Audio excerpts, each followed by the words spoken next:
Hey everyone, Jordan here, and it is Saturday, which means it's time for another small adventure.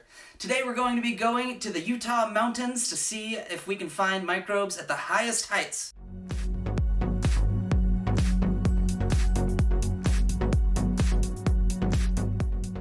Now, when I was in school, I learned that microbes can live basically anywhere. Well, not anywhere, but in a lot of places on Earth, even the most extreme regions. Some of the coldest places, in the air, the land, the sea. But one of the things that they didn't tell us in class is what kinds of microbes live there. And so that's why we're going to the mountains in Utah today to see what we can find.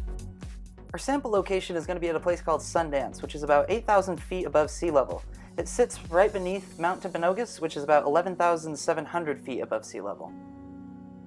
I'm going to collect samples from a small stream from around here, which is basically runoff from all of the snow. Basically, this means that all of the stuff that we're going to see either comes from the top of this mountain or somewhere in between.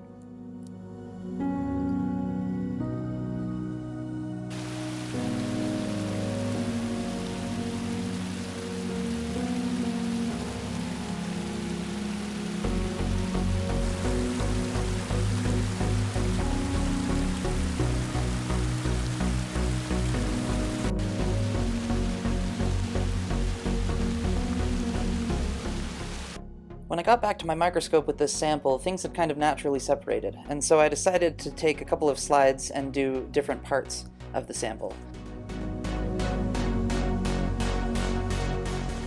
So this is from the top layer of the debris. Any ideas what this could be?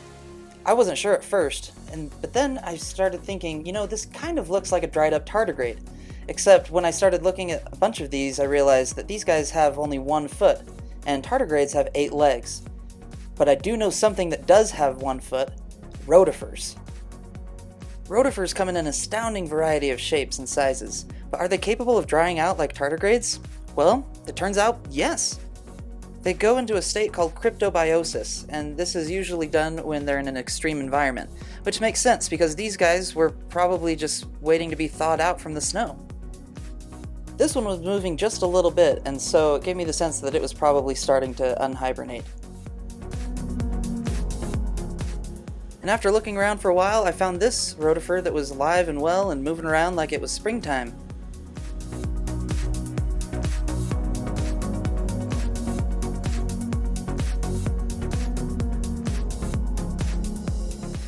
Here are some critters from the middle of the sample.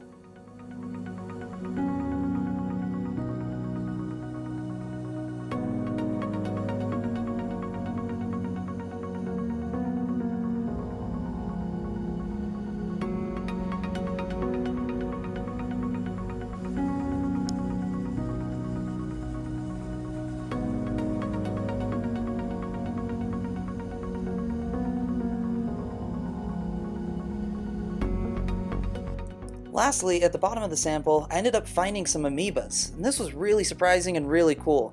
Now, all of the footage that you're seeing of these amoebas are sped up very fast, because these guys move pretty slowly.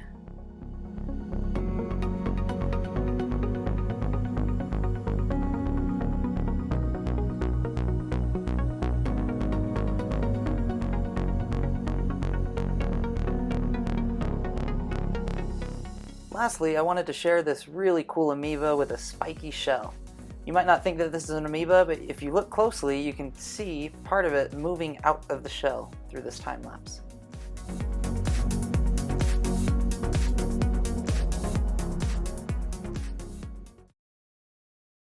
So, were you guys surprised? I think the thing that caught me off guard most was that there were so many amoebas up there in the mountains. I had no idea that they would be so high up.